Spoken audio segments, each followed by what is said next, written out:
ನಮಸ್ಕಾರ. ವ್ಯವಸ್ಥಾಪಕ ನಿರ್ದೇಶಕರಾದಂತಹ ನಮ್ಮ ನಿಮ್ಮೆಲ್ಲರ ಪ್ರೀತಿಯ ಶ್ರೀ ನರೇಂದ್ರ ಬಾಬು ಶರ್ಮಾ ಗುರುಜಿಯವರು. ಬನ್ನಿ ಅವರನ್ನ ಕಾರ್ಯಕ್ರಮಕ್ಕೆ ಸ್ವಾಗತಿಸೋಣ. ಗುರುಜಿ ನಮಸ್ಕಾರ, ಕಾರ್ಯಕ್ರಮಕ್ಕೆ ಪ್ರೀತಿಯ ಸ್ವಾಗತ. ನಮಸ್ಕಾರ. ಗುರುಜಿ, ನಿನ್ನೆ ಅಷ್ಟೇ ನಮಗೆ ಮಹಾಗಣಪತಿಯ ವಿಚಾರಗಳನ್ನ ತಿಳಿಸ್ಕೊಟ್ರಿ. ಗಣಪತಿ ಹಬ್ಬವನ್ನು ಯಾವ ರೀತಿ ಆಚರಣೆ ಮಾಡಬೇಕು ಅನ್ನೋ ವಿಚಾರಗಳನ್ನ ತಿಳಿಸ್ಕೊಡ್ತಾ ಇದ್ರಿ. ಇಂದಿನ ಕಾರ್ಯಕ್ರಮದಲ್ಲಿ ಯಾವೆಲ್ಲ ವಿಚಾರಗಳು ನಮಗಾಗಿ ಕಾದಿದೆ ಗುರುಜಿ? ದೈವಾನುಗ್ರಹ ಭಕ್ತ ಪ್ರಿಯರೇ, ಎಲ್ಲ ವೀಕ್ಷಕ ಬಾಂಧವರೇ, ಪರಿಪೂರ್ಣವಾದ ಸ್ವಾಗತ ನಮ್ಮ ನಿಮ್ಮೆಲ್ಲರ ಬ್ರಹ್ಮಾಂಡ ಲೋಕಕ್ಕೆ. ಇವತ್ತಿನ ದಿವಸ ಬ್ರಹ್ಮಾಂಡ ಲೋಕದಲ್ಲಿ ಪ್ರತಿಯೊಬ್ಬ ಮನುಷ್ಯ ಏನಾದರೂ ಒಂದು ವಿಚಾರವನ್ನು ಹೇಳ್ತಾ ಇದ್ದ ಪಕ್ಷದಲ್ಲಿ ಪ್ರತಿಯೊಬ್ಬನೂ ಕೇಳ್ತಾ ಇದ್ದೀರಾ ಅನ್ಕೊತೀವಿ. ಆದರೆ ಎಷ್ಟು ಜನ ಕೇಳ್ತಾ ಇದ್ದೀರಾ, ಎಷ್ಟು ಜನ ಸಮಯ ಆಗ್ತಾ ಇಲ್ಲ, ಎಷ್ಟು ಜನ ಬರೋಷ್ಟರಲ್ಲಿ ಕಾರ್ಯಕ್ರಮ ಮುಗಿದೋಗುತ್ತೆ, ಇಂಥವ್ರಿಗೆಲ್ಲ ರಾತ್ರಿ ಹೊತ್ತು ಮರುಪ್ರಸಾರ ಆಗ್ತಕ್ಕಂಥ ವಿಚಾರ.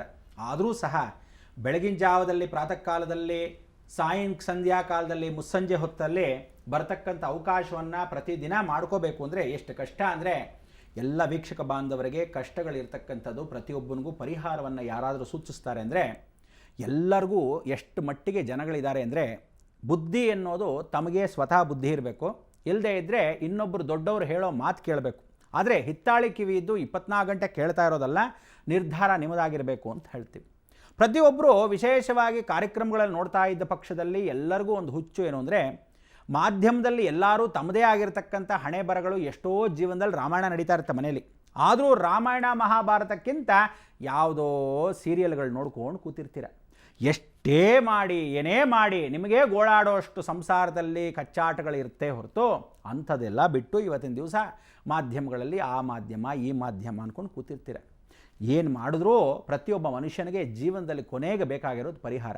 ಆದರೆ ಮನುಷ್ಯ ಎಷ್ಟು ಮಟ್ಟಿಗೆ ಸ್ವಾರ್ಥ ಅಂದರೆ ಇವತ್ತಿನ ದಿವಸ ತಿಳ್ಕೋಬೇಕಾದ್ದು, ನಿಜವಾಗ್ಲೂ ತನಗೇ ಬಂದಿದ್ದ ಕಷ್ಟ ಒಂದು 40 ಸಲ ಹೇಳಿದ್ರು ಆವಾಗಲೇ ನಮ್ಮ ಮನೆ ಕಷ್ಟ ನೋಡಿದ್ರೆ ಸಾಕು, ಬೇರೆಯವ್ರು ಕಟ್ಕೊಂಡು ನಮಗೇನು, ಭಾರತ ದೇಶ ಕಟ್ಕೊಂಡು ನಮಗೇನು, ಯಾವ ರಾಜ್ಯ ಕಟ್ಕೊಂಡು ನಮಗೇನು, ಯಾವ ರಾಜಕೀಯ ವ್ಯಕ್ತಿ ಹೋದರೆ ನಮಗೇನು ಅನ್ನೋದೇ ಬಹಳ ಜನದ ಸ್ವಾರ್ಥ ಅನ್ನೋದು ಇವತ್ತಿಗಲ್ಲ ಅವತ್ತೇ ನಮಗೆ ಗೊತ್ತಾಗಿರ್ತಕ್ಕಂಥ ವಿಚಾರ. ಆದರೂ ಸಹ ನಮ್ಮ ಆತ್ಮ ಸ್ವಭಾವದಿಂದ, ವಿಶೇಷವಾಗಿರ್ತಕ್ಕಂಥ ಸ್ವಾಭಿಮಾನದಿಂದ ಭಾರತ ದೇಶದಲ್ಲಿ ಹುಟ್ಟಿ ಬೆಳೆದಿರ್ತಕ್ಕಂಥ ಪ್ರತಿಯೊಬ್ಬರೂ ತಿಳ್ಕೋಬೇಕಾದ ಸಾಕಷ್ಟಿದ್ರೂ ಸಹ ಕೆಲವೊಬ್ಬರು ನಿಜವಾದ ಭಕ್ತಾದಿಗಳು ಕೇಳ್ಕೊತಕ್ಕಂಥ ವಿಚಾರ, ಕೆಲವೊಬ್ಬರು ಕೇಳದೇ ಇರತಕ್ಕಂಥ ವಿಚಾರ, ಕೆಲವರಿಗೆ ತಮ್ಮದೇ ಆಗಿರ್ತಕ್ಕಂಥ ವಿಚಾರ ಹೊರತು ಯಾರು ನೆಗೆದು ಬಿದ್ದು ಹೋದರೆ ನಮಗೇನು ಅಂತ ಭಾಳ ಜನ ಪಾಪ ಪ್ರಯತ್ನ ಪಡ್ತಾರೆ. ಅಂದರೆ ಎಷ್ಟೋ ಜನಕ್ಕೆ ಜೀವನದಲ್ಲಿ ಏನು ಅಂದರೆ, ಪಕ್ಕದಲ್ಲಿ ಮನೆಯಲ್ಲಿ ಗಾಜು ಹೊಡೆಯೋಕ್ಕಿಂತ ನಮ್ಮನೆ ಹೊಡೆದಾಗ ನೋಡ್ಕೊಳ್ಳೋಣ ಅನ್ನೋದೇ ಇವತ್ತಿಗೂ ಆ ಮನುಷ್ಯನ ಮೆಂಟಾಲಿಟಿ, ಅಂದರೆ ಆ ಬುದ್ಧಿ ಅಂತ. ಈ ಥರ ಬುದ್ಧಿಗಳು ಯಾಕೆ ಬರುತ್ತೆ ಅಂದರೆ, ನೀವು ಮನೆಗಳು ಕಟ್ತಿರಲ್ಲ, ಆ ಮನೆಗಳಲ್ಲಿ ಆಗತಕ್ಕಂಥ ಒಂದು ಘರ್ಷಣೆಗಳು, ಮನೇಲಿ ಆಗತಕ್ಕಂಥ ವಾಸ್ತು ದೋಷಗಳು, ಮನೇಲಿ ಆಗಿರ್ತಕ್ಕಂಥ ಕಟ್ಟಡ ನಿರ್ಮಾಣಗಳು ಯಾವ ರೀತಿ ಮಾಡಿರ್ತಿರೋ ಹಾಗೆ. ಅದಕ್ಕೆ 3 ರಸ್ತೆಗಳು ಸೇರುತ್ತೆ ಅಂತ ಹೇಳ್ತೀವಲ್ಲ, ಟಿ ಶೇಪಲ್ಲಿ ಬಂದು ಸೇರುತ್ತೆ. ಇವತ್ತು ಪೂರ್ವದ ಮನೆ, ಉತ್ತರದ ಮನೆ, ಪಶ್ಚಿಮದ ಮನೆ, ದಕ್ಷಿಣದ ಮನೆ. ಪೂರ್ವಾಭಿಮುಖಕ್ಕೆ ಎದುರೂ ಭಾಗದಲ್ಲಿ ಬಾಗಿಲು ತೆಗೆದ ತಕ್ಷಣ ಎದುರುಗಡೆ ರಸ್ತೆ ಇದ್ದರೆ, ಅಥವಾ ಆ ಕಾಲದಲ್ಲಿ ಏನಾದರೂ ಒಂದು ಲೇಔಟ್ ಮಾಡಿದವನಿಗೆ ಇಷ್ಟೊಂದು ಸೈಟ್ಗಳಲ್ಲಿ ಒಂದು ರಸ್ತೆ ಮಾತ್ರ ನೇರವಾಗಿ ಒಂದು ಸೈಟಿಗೆ ಒಂದು ಕುತ್ತು ಅಂತ ಕೊಟ್ಟಿರ್ತಾನೆ. ಈ ಹಣೆ ಬರ ಹೇಗಿರುತ್ತೆ ಅಂದರೆ, ಆ ನೇರವಾಗಿ ಬರ್ತಕ್ಕಂಥ ಕುತ್ತು ಯಾವ ಬಾಗಿಲು ಹೊಡೆದ್ರೆ ಎಷ್ಟೋ ಜನ ಹುಚ್ಚರು ಏನು ಮಾಡಿದ್ರು, ಒಂದು ಪರಿಹಾರ ಕೊಟ್ಬಿಡ್ತೀವಪ್ಪ. ಏನು ಕೊಟ್ಟರು ಪರಿಹಾರ? ಗಣೇಶನ ಇಟ್ಕೊಂಡ್ಬಿಟ್ರೆ ಮನೆ ಮುಂದೆಗಡೆ ಯಾವ ಕಾಲಕ್ಕೂ, ನಮ್ಮನೆ ವಾಚ್ಮ್ಯಾನ್ ಅವನು ಗಣಪತಿ. ಅದಕ್ಕೆ ನಾನು ಎಷ್ಟೋ ಸಲ ಹೇಳಿದ್ದೀನಿ, ಯಾವುದು ತಿಳ್ಕೊಳ್ಳಿ, ದೇವರುಗಳು ನಮ್ಮ ಮನೆ ಬೀದಿಗಳಲ್ಲಿ ಹಾಕ್ಕೊಳ್ಳೋ ಅಂಥ ಯಾವ ಕಾಲಕ್ಕೂ ವಾಚ್ಮ್ಯಾನ್ಗಳಲ್ಲ. ಅವರಿಗೆ ಆದ ಒಂದು ವಿಶೇಷವಾದ ಸ್ಥಾನ, ಮಾನ, ಗೌರವ, ಘನತೆ ಅಂತಕ್ಕಂಥದ್ದು ನಾವು ಕೊಡಬೇಕಾದ ಧರ್ಮ. ನಾವು ಆ ಕಾಲದಿಂದ ಹುಟ್ಟು ಬೆಳೆದಿರ್ತಕ್ಕಂಥದ್ದು ಯಾರೂ ಆಕಾಶದಿಂದ ಹೀಗೆ ಉದುರಿಲ್ಲ. ಅರ್ಥ ಆಯ್ತಾ? ಪ್ರತಿಯೊಬ್ಬನು ಭಗವಂತನ ಸೃಷ್ಟಿ ಮುಖಾಂತರ ಬಂದಿರೋದು.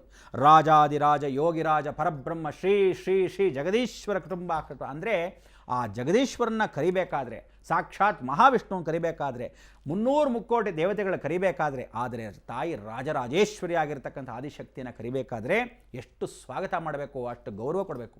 ಗಣಪತಿನೇನು ಮಾಡಿದ್ದೀರಾ, ಎಷ್ಟು ಮಟ್ಟಿಗೆ ಎಲ್ಲ ಕೀಳ್ಮಟ್ಟಕ್ಕೆ ತಂದಿಟ್ಬಿಟ್ಟಿದ್ದೀರಾ ಅಂದರೆ, ಇವತ್ತಿನ ದಿವಸ ಚರಂಡಿ ಮೇಲೆ ಒಂದು ದೇವಸ್ಥಾನ ಗಣಪತಿ, ಒಂದು ಯಾವುದೋ ಅರಳಿಕಟ್ಟೆ ಒಣಗೋಗಿದೆ ಅದರ ಮೇಲೆ ಒಂದು ದೇವಸ್ಥಾನ, ಒಂದು 4 ಬಿಡುಗಾಸ್ಗೋಸ್ಕರ ಮಾಡ್ಕೊಳ್ಳೋ ವ್ಯಾಪಾರ, ಅದಕ್ಕೆ ಏನೋ ವ್ಯಾಪಾರ ಚೆನ್ನಾಗಿ ನಡೀತಾ ಇದೆ ಅಂತ ಒಂದು ದೃಷ್ಟಿ ಬಿದ್ದ ತಕ್ಷಣ ಒಂದು ಟ್ರಸ್ಟ್ ಬೋರ್ಡ್ ತಂದು ಹಾಕ್ಬಿಟ್ಟು ಇಲ್ಲಿ ಸಂಘ ಮಾಡಿಬಿಟ್ಟಿದ್ದೀವಿ ಅಂತ ಶುರು ಮಾಡಿಕೊಂಡು ಅಲ್ಲಿ ವ್ಯವಹಾರ ಮಾಡ್ತೀರ.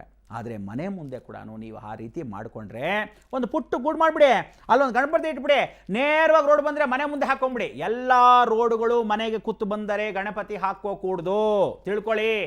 ಗಣಪತಿಗೆ ತಂದು ಮುಂದ್ಗಡೆ ಮನೆ ಮುಂದೆ ಹಾಕಿದ್ರೆ ಭೂತ ಗಣಾಧಿಪತಿ ಎನ್ನು ಅಂದರೆ, ಒಂದ್ಸಲಿ ತಮಿಳ್ನಾಡಲ್ಲಿ ಹೇಗಾಯಿತು, ಎಲ್ಲರೂ ಏನು ಮಾಡಿದ್ರು ಕಣ್ದೃಷ್ಟಿ ಗಣಪತಿ ಅಂತ ಬಂತು. ಈ ಕಣ್ದೃಷ್ಟಿ ಗಣಪತಿ ಅಂದ ತಕ್ಷಣ ಯಾವನೋ ಒಬ್ಬ ಆರ್ಟಿಸ್ಟ್, ಇದು ಏನು ಅಂದರೆ ನಾಟುಕೋಟ ಚೆಟ್ಟಿಯಾರು ಸೆಲ್ವಂ ಅಂತ.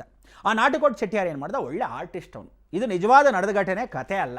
ಆದರೆ ಈ ಒಂದು ಕಥೆಯಲ್ಲಿ ವಿಚಾರವಾಗಿ ತಿಳ್ಕೊಳ್ಳೋ ಅಂಥದ್ದು ನೀವು ತಿಳ್ಕೋಬೇಕು. ಆವಾಗ ಏನು ಮಾಡ್ದೆ, ಆ ಸೆಲ್ವಂ ಒಂದು ಒಳ್ಳೆ ಆರ್ಟಿಸ್ಟಾಗಿ ಬರೆದೆ. ಆವಾಗ ಭಾಳ ಜನ ಕೇಳ್ಕೊಂಡ್ರು, ಏನು ಅಂದರೆ ಇದನ್ನೆಲ್ಲ ಹೇಗೆ ಮಾಡೋದು ಮಟ್ಟೋದು ಅಂತ ಕೇಳ್ಕೊಂಡ್ರು.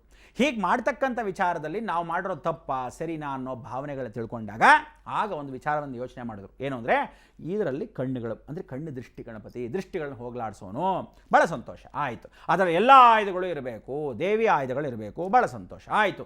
ಇದಕ್ಕೆ ತ್ರಿಶೂಲ ಶಕ್ತಿಗಳೆಲ್ಲ ಇರಬೇಕು, ಭಾಳ ಸಂತೋಷ. ಈಶ್ವರಂದು, ಬ್ರಹ್ಮಂದು, ವಿಷ್ಣುದು 3 ಜನ ಆಯುಧಗಳಿರಬೇಕು, ಅದಕ್ಕೂ ಸಂತೋಷ. ಇದಕ್ಕೆ ಸಿಂಹವಾಹನ, ಶಕ್ತಿ ಸಮೇತವಾಗಿರ್ತಕ್ಕಂಥ ಸಿಂಹವಾಹನ ಇರಬೇಕು, ಆಯಿತು.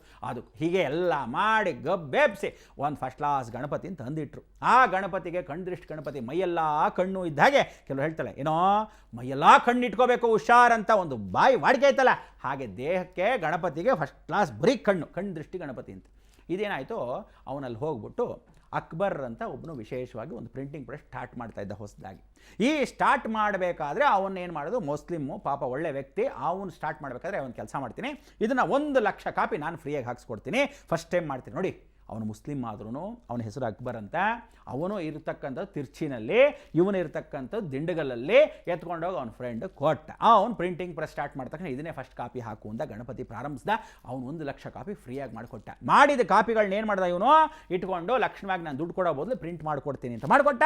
ಅದನ್ನು ಎಲ್ಲ ದೇವಸ್ಥಾನ ಕೊಟ್ಟು ಕಣ್ದೃಷ್ಟಿ ಗಣಪತಿ ಅಂತ ನಾಮಕರಣ. ಆ ದೇವಸ್ಥಾನದಿಂದ ಶುರು ಆಯಿತು. ಇರೋ ಬರೋರೆಲ್ಲ ಬೀದಿಲಿ ಒಂದೊಂದು ಗಣಪತಿ ಹಾಕೊಳ್ಳೋಕೆ ಶುರು ಮಾಡಿದ್ರು. ತಮಿಳ್ನಾಡಲ್ಲಿ ಹಾಕೊಳ್ಳೋಕೆ ಶುರು ಮಾಡಿದ್ರು, ಕೇರಳಲ್ಲಿ ಹಾಕೊಳ್ಳೋಕೆ ಶುರು ಮಾಡಿದ್ರು, ಸರಿ ಆಂಧ್ರಲ್ಲಿ ಕೊಟ್ಟರು, ಸರಿ ಆಮೇಲೆ ಕರ್ನಾಟಕಕ್ಕೆ ಬಿಡ್ತಾರಾ, ಬಂದವರು ವಿಶೇಷ ಇನ್ನೇನು ಬಂತು, ಬಾಯಿಗೆ ಬಂದಿದ್ದೇ ವಿಶೇಷ ಅಂತ ಎಲ್ಲರೂ ತೊಗೊಂಬಂದು ಕೊಟ್ಟರು. ಹೀಗೆ ಎಲ್ಲರ ಮನೆಗೂ ಕಣ್ದೃಷ್ಟಿ ಗಣಪತಿ ಬಂತು. ನೋಡಿ, ಕಣ್ಣು ದೃಷ್ಟಿ ಗಣಪತಿ ಆಗಲಿ ಯಾವುದೇ ಗಣಪತಿ ಆಗಲಿ ಮನೆ ಮುಂದುಗಡೆ ಹಾಕೋಕೂಡ್ದು. ಯಾವ ಕಾಲಕ್ಕೂ ಹಾಕ್ಕೊಂಡ್ರೆ ದೋಷಗಳು. ದೇವಸ್ಥಾನಗಳಲ್ಲಿ ಹಾಕತಕ್ಕಂಥ ವಿಚಾರ ಕೂಡ ಇವತ್ತವರೆಗೂ ದೇವಸ್ಥಾನದಲ್ಲೂ ಬಾಗಿಲ ಮೇಲೆ ಕೆತ್ತಿಸ್ಬೋದಾಗಿತ್ತು, ದೇವಸ್ಥಾನದಲ್ಲೂ ಮುಂದ್ಗಡೆ ಗಣಪತಿ ನೀಡ್ಬೋದಾಗಿತ್ತು, ಮಾಡಲಿಲ್ಲ. ಯಾತಕ್ಕೆ? ನೀವು ಕಾಯ್ತಾ ಕೂತ್ಕೊಳ್ಳಿ, ಈಗ ಹೇಳ್ತೀನಿ ಬಂದು. ಗುರುಜಿ, ಗಣಪತಿಯ ಮತ್ತಷ್ಟು ವಿಚಾರಗಳನ್ನ ಮುಂದಿನ ಭಾಗದಿಂದ ನಾವು ಕೇಳಿ ತಿಳ್ಕೊಳ್ತೇವೆ. ವೀಕ್ಷಕರೇ, ಈಗ ಬ್ರಹ್ಮಾಂಡ ಕಾರ್ಯಕ್ರಮದಲ್ಲಿ ಒಂದು ಪುಟ್ಟ ವಿರಾಮ.